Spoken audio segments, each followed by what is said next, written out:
दोस्तों, आज मैं आपके सामने फिर से हाजिर हूँ एक जबरदस्त इमोशनल ड्रामा मूवी लेकर। इस मूवी को बनाने वाले डायरेक्टर हैं असगर फरहदी। वो इसके लिए ऑस्कर भी जीत चुके हैं और सिनेमा जगत में उनका नाम बहुत ही रिस्पेक्ट से लिया जाता है, क्योंकि वो आम जिंदगी की कहानियों को इतनी बारीकी से दिखाते हैं कि आपको यकीन ही नहीं होगा कि आप मूवी देख रहे हैं या कोई हकीकत। खैर, चलिए बिना देरी किए शुरू करते हैं आज की ये एक्सप्लेनेशन, जिसका नाम है अ सेपरेशन। मूवी की शुरुआत होती है एक फैमिली से, जिसमें रहने वाले पति पत्नी आज तलाक लेने के लिए कोर्ट में अर्जी देने आए हैं। पति का नाम है नादिर और पत्नी का नाम है सीमन। अब वहाँ बैठा मीडिएटर सबसे पहले सीमन से पूछता है कि आखिर तुम अपने पति से तलाक क्यों लेना चाहती हो? क्या वो ड्रिंक करता है? तो सीमन मना कर देती है। वो फिर से पूछता है, तो फिर क्या तुमको मारता पीटता है? तो सीमन फिर से मना कर देती है। मीडिएटर कहता है, तो फिर क्या बात है कि तुम उससे अलग होना चाहती हो? तो सीमन कहती है कि दरअसल बात यह है कि मेरी विदेश में नौकरी लग गई है, जिसमें हम आने वाले वक्त में ग्रो कर सकते हैं, और सबसे बड़ी वजह है मेरी बेटी, जिसको मैं वहाँ ले जाकर अच्छी एजुकेशन देना चाहती हूँ। मैंने अपने पति से कहा कि हम वहाँ चलते हैं, लेकिन ये साथ चलने के लिए तैयार नहीं है, इसलिए मुझे मजबूरन अपनी बेटी के लिए ये फैसला लेना पड़ रहा है। अब मीडिएटर नादिर से पूछता है कि तुम क्यों नहीं जा रहे? तो नादिर बताता है कि सर, मेरी फैमिली में हम लोगों के अलावा मेरे पिता भी हैं। वो बुजुर्ग हैं और उनकी हालत बिल्कुल ठीक नहीं रहती। उनके खाने पीने से लेकर सारे ख्याल मैं ही रखता हूँ, इसलिए जब तक वो इस दुनिया में हैं, मैं उनको अकेला नहीं छोड़ सकता, और यही वजह है कि मैं सीमन के साथ विदेश नहीं जा सकता। इस बीच सीमन कहती है कि विदेश जाकर हम लोग ज्यादा पैसा कमा सकते हैं और उन पैसों से ही बाबा के लिए घर पर मेड भी रख सकते हैं, जो उनका पूरा ख्याल रखेगी। लेकिन नादिर ऐसा नहीं सोचता। उसे लगता है कि अपनी जिंदगी के आखिरी सालों में उसको अपने पिता के साथ होना चाहिए। ये सुनकर गुस्से में सीमन ने अपने साइन कर दिए और तलाकनामा को मीडिएटर की तरफ बढ़ा दिया, पर मीडिएटर ने इस तलाक को कबूल नहीं किया। उसका कहना था कि तलाक देने के लिए ये वजह नाकाफी है और इसके बेसिस पर तलाक नहीं दिया जा सकता। ये सुनकर सीमन का गुस्सा और बढ़ जाता है और वो वहाँ से बाहर निकल जाती है। बाहर आकर वो फैसला करती है कि वो अब अपनी माँ के साथ रहेगी और नादिर का साथ छोड़ देगी। वो अपना सामान अब पैक करने लगती है और साथ में राजिया नाम की एक औरत को नादिर के घर पर मेड का काम करने के लिए रख लेती है, ताकि वो नादिर और उसके पिता के खाने पीने और घर की साफ सफाई का ख्याल रख सके। लेकिन यहाँ हमें पता चलता है कि राजिया एक पेशेवर मेड नहीं है। वो तो अपने पति के किए कामों से परेशान है, जो इस वक्त कर्ज में लदा हुआ है। रोज कोई ना कोई आकर उनका गेट खटखटाता है, जिससे राजिया को भी शर्मिंदा होना पड़ रहा था। यही वजह थी कि उसने ये मेड वाला काम पकड़ा था, ताकि 4 पैसे कमाकर वो अपने पति की कर्ज चुकाने में हेल्प कर सके। पर राजिया के लिए ये सब काम करना आसान नहीं था। दरअसल वो एक धार्मिक किस्म की महिला थी, जो गैर पुरुषों को छूना भी गलत समझती थी, और इसका एग्जाम्पल हमें उस दिन देखने को मिलता है जब पहले ही दिन नादिर के पिता सोते हुए अपनी पैंट में टॉयलेट कर देते हैं। अब राजिया के लिए उनके कपड़े बदलना बहुत मुश्किल काम होता है, क्योंकि वो इसके लिए बिल्कुल भी प्रिपेयर नहीं थी। उसे लग रहा था कि अगर उसने कपड़े बदलते वक्त गलती से नादिर के पिता को छू लिया तो उसका धर्म भ्रष्ट हो जाएगा। लेकिन वो इस चीज को समझती थी कि इस वक्त नादिर के पिता को देखभाल की जरूरत है। वो सोचती है कि ऐसे हालातों में क्या मुझे धर्म की सुननी चाहिए या फिर अपने मन की। वो अपना दिमाग लगाती है और उसे याद आता है कि उसने धर्म में ये भी सीखा है कि जरूरतमंद के लिए अपने धर्म के कुछ नियमों को ना मानना भी एक इंसानियत का धर्म है। इसके बावजूद वो बिना छुए उनके कपड़े बदलने की कोशिश करती है, लेकिन नादिर के पिता इतने बीमार थे कि वो खुद कुछ नहीं कर सकते थे, और इसी वजह से अब राजिया अपने धर्म प्रचारक को फोन करके पूछती है कि एक बुजुर्ग आदमी को अगर मैं छू लूं और बीमारी में उनके लिए काम करूं तो उससे धर्म पर कोई आंच तो नहीं आएगी ना? तो फोन पर वो आदमी कहता है कि इससे अच्छा तो कुछ हो ही नहीं सकता। इससे तुम्हें पाप नहीं बल्कि पुण्य मिलेगा, क्योंकि तुम एक बुजुर्ग आदमी की लाठी बनने का काम करने जा रही हो। ये सुनकर राजिया को संतुष्टि मिलती है और वो फिर बिना किसी हिचक के नादिर के पिता के कपड़े बदल देती है। अब कुछ दिन बीत जाते हैं और राजिया घर का काम अच्छे से संभालने लगती है। इस दौरान हमें पता चलता है कि राजिया इस वक्त गर्भवती है और उसकी एक छोटी बेटी भी है, जो रोज उसके साथ काम में हाथ बटाने के लिए आती है। खैर, एक दिन काम जल्दी हो जाने की वजह से नादिर और उसकी बेटी सरीना घर जल्दी वापस आ जाते हैं। घर आकर वो गेट को नॉक करते हैं तो कोई दरवाजा नहीं खोलता। इसके बाद वो डोरबेल बजाते हैं, लेकिन फिर भी कोई दरवाजा नहीं खोलता। कुछ देर इंतजार करने के बाद अब नादिर अपने बैग से दूसरी चाबी निकालता है और खुद बाहर से गेट को खोलता है। अंदर जाते ही पहले वो राजिया को आवाज देता है, लेकिन सामने के सीन को देखकर उसकी आंखें फटी की फटी रह जाती हैं। वो देखता है कि उसके पिता के हाथ बंधे हुए हैं और वो बेड से नीचे गिर पड़े हैं।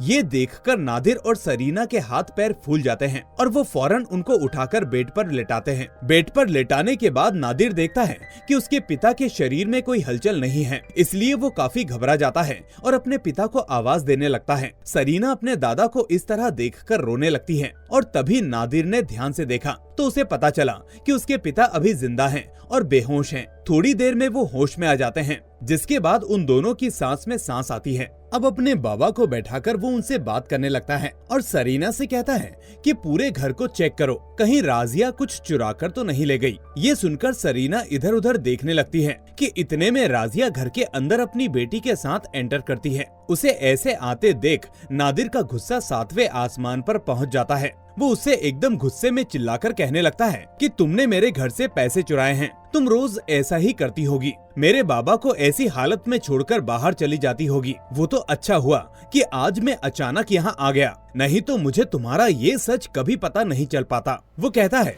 कि तुम अब यहाँ काम नहीं करोगी और ना ही तुम्हें एक भी पैसे मिलेंगे, तुमने बहुत पैसे चोरी कर लिए हैं, इसलिए फौरन यहाँ से निकल जाओ। इस बीच राजिया अपने आप को निर्दोष साबित करने की बहुत कोशिश करती है और कहती है कि साहब, मैंने कोई चोरी नहीं की है, मैं चोर नहीं हूँ, ऐसा इल्जाम ना लगाइए, मैं तो अपना पेट पालने के लिए ये काम करती हूँ, चोरी करने के लिए नहीं। वो कहती है कि मैं अपनी पवित्र कुरान की कसम खाकर कहती हूँ कि मैं चोर नहीं हूँ, मैंने चोरी नहीं की है, इसलिए दया करके मुझे मेरे काम के पैसे दे दीजिए, मुझे बहुत जरूरत है। लेकिन नादिर उसकी एक नहीं सुनता और उसे घर से बाहर निकाल देता है। पर थोड़ी देर बाद राजिया दोबारा आती है और एक और बार फिर से अपने काम वाले पैसों के लिए नादिर से बहुत विनती करती है। ये सब देखकर नादिर का दिमाग और गर्म हो जाता है और वो गुस्से में राजिया को जोर से धक्का देकर बाहर धकेल देता है, जिससे राजिया सीढ़ियों पर जाकर गिर जाती है। हालांकि नादिर ये सब कुछ अंदर से देख लेता है, लेकिन वो दरवाजा नहीं खोलता। अब इस हादसे के बाद से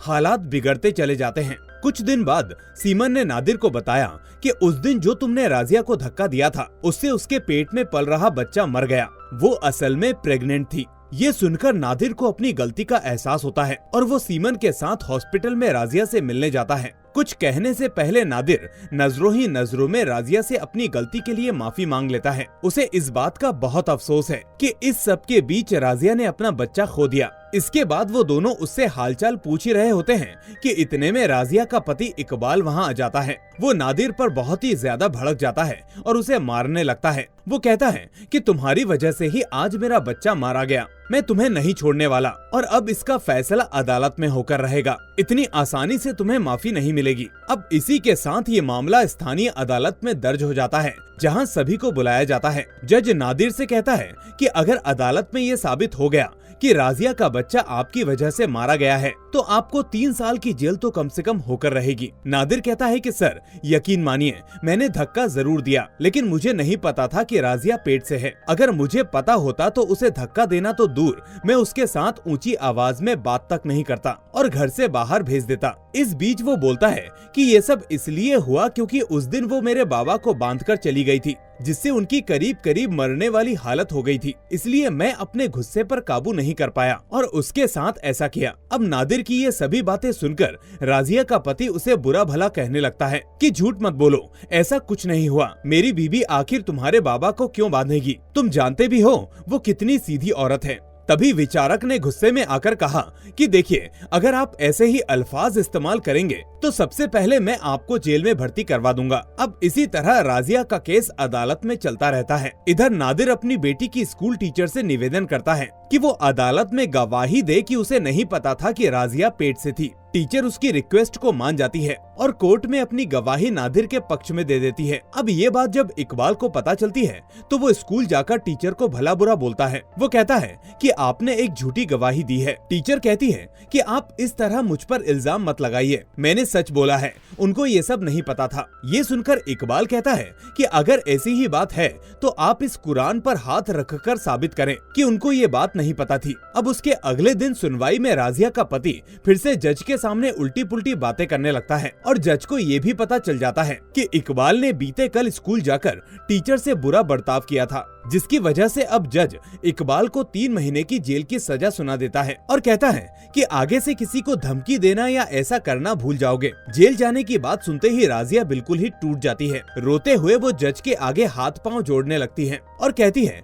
कि मेरे पति कर्ज में डूबने के कारण डिप्रेशन के शिकार हैं। उनकी दिमागी हालत ठीक नहीं रहती, इसलिए वो ऐसी हरकतें करते रहते हैं। मेरे पति को छोड़ दीजिए और हम पर दया कीजिए। पर जज अपना फैसला सुना चुका था, इसलिए वो कोई जवाब नहीं देता। अब यहाँ नादिर को एक बात पता चली कि उस दिन राजिया उसके बाबा को बांधकर गायकोनोलॉजिस्ट के पास गई थी। ये सुनकर नादिर को शक होता है कि कहीं इकबाल ने उसके साथ किसी तरह की घरेलू हिंसा तो नहीं की और मार खाने से शायद उसका बच्चा मारा गया हो। उसके बाद एक दिन नादिर की बेटी ने अपने बाबा से कहा कि बाबा, मैं जानती हूँ कि आपको राजिया आंटी के गर्भवती होने की बात पता थी, क्योंकि मैंने आपके सामने ही राजिया आंटी को टीचर के गायनों का नंबर लेते हुए देखा था और उसी समय उन्होंने अपने प्रेग्नेंट होने की बात भी कही थी। ये सुनकर नादिर चौंक जाता है और कहता है कि ये बात अगर तुमने किसी से की तो मुझे यानी तुम्हारे बाबा को 3 साल के लिए जेल में भेज दिया जाएगा। तुम क्या चाहती हो, मैं जेल चला जाऊं? अगर ऐसा है तो अपने हिसाब से गवाही दे देना। मैंने तो ये झूठ इसलिए बोला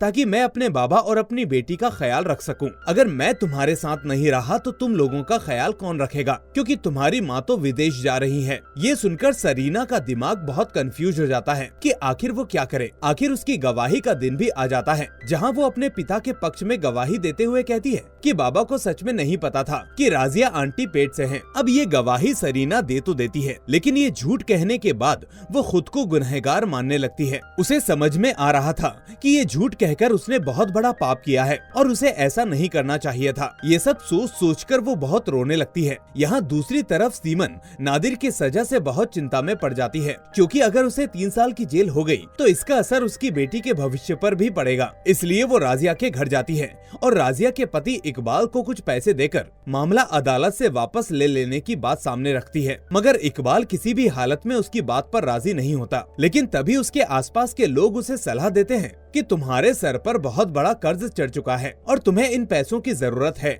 इसलिए तुम अपने सर का बोझ तो हल्का कर सकोगे। इसलिए बाकी लोगों की बात मानकर अब इकबाल सीमन की बात पर राजी हो जाता है। अब जब सीमन ने ये बात नादिर को भी बताई तो नादिर उसकी बातों पर सहमत नहीं होता। नादिर एक बहुत ही अच्छा इंसान है, उसके अंदर की इंसानियत भी चाहती है कि उसे उसके पाप की सजा मिले। और ये सुनकर सीमन गुस्सा होकर कहती है कि तुम रहो, तुम्हें जैसा रहना है, पर मैं अपनी बेटी को यहाँ से लेकर जा रही हूँ, क्योंकि अगर तुम्हें सजा हुई तो उसका फ्यूचर बर्बाद हो जाएगा। अपनी बेटी को इस तरह खुद से दूर जाते देख नादिर का दिल टूट जाता है और वो ना चाहते हुए भी सीमन की बात मान लेता है और पैसे लेकर मामला रफा दफा करने को तैयार हो जाता है। लेकिन अगले ही दिन एक अजीब घटना घटती है। राजिया खुद सीमन से मिलने आती है और उससे कहती है कि वो उससे पैसे नहीं ले सकती, ये हराम है। उसने आज तक हराम की कमाई नहीं खाई, चाहे जितना भी कर्ज हुआ हो या कितनी भी दिक्कत आई हो, उसने हमेशा मेहनत का ही खाया है। इसलिए ऐसा करना बहुत बड़ा पाप होगा, जिसकी माफी भी मेरा खुदा कभी मुझे नहीं देगा।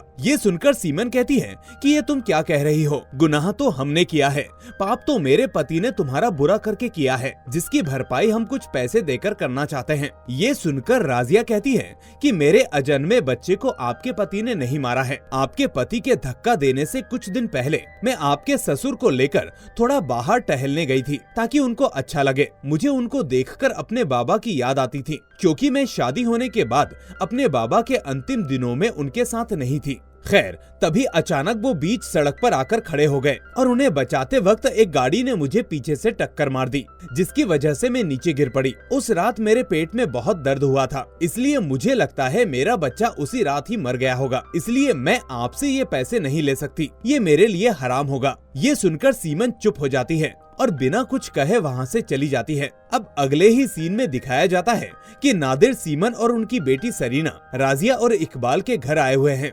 दरअसल वो लोग उन्हें पैसे ही देने आए थे। वहाँ राजिया के परिवार के साथ साथ जिसने इकबाल को पैसे उधार दिए थे वो सब भी मौजूद थे। हम देखते हैं कि वो सभी पैसों के लिए ही बैठे हैं कि आज उनका हिसाब हो जाएगा। लेकिन नादिर ने कहा कि मैं ये पैसे बस राजिया के हाथों में ही देना चाहता हूँ। इसलिए इकबाल राजिया को बुलाने अंदर चला जाता है, पर राजिया उससे बाहर आने से मना कर देती है और कहती है कि मैं हराम के पैसे बिल्कुल भी नहीं लेना चाहती, चाहे कुछ भी हो जाए। ये सुनकर उसका पति गुस्सा हो जाता है और कहता है कि वहाँ बाहर इतने सारे लोग बैठे हैं और तुम कह रही हो कि पैसे नहीं लोगी। क्या हमेशा इसी कर्ज में डूबकर रहना चाहती हो? अगर ऐसा ही चला तो हम एक दिन इसमें डूबकर मर जाएंगे। इतना बोलने पर भी राजिया जब नहीं मानती तो इकबाल गुस्से में घर से बाहर चला जाता है। थोड़ी देर बाद हम देखते हैं कि राजिया बाहर आती है और उन सभी कर्जदारों के सामने रोने लगती है। उसने सीमन को कहा कि मैंने मना किया था ना आपको कि ये पैसे मुझे नहीं चाहिए, तो फिर क्यों आप चली आई?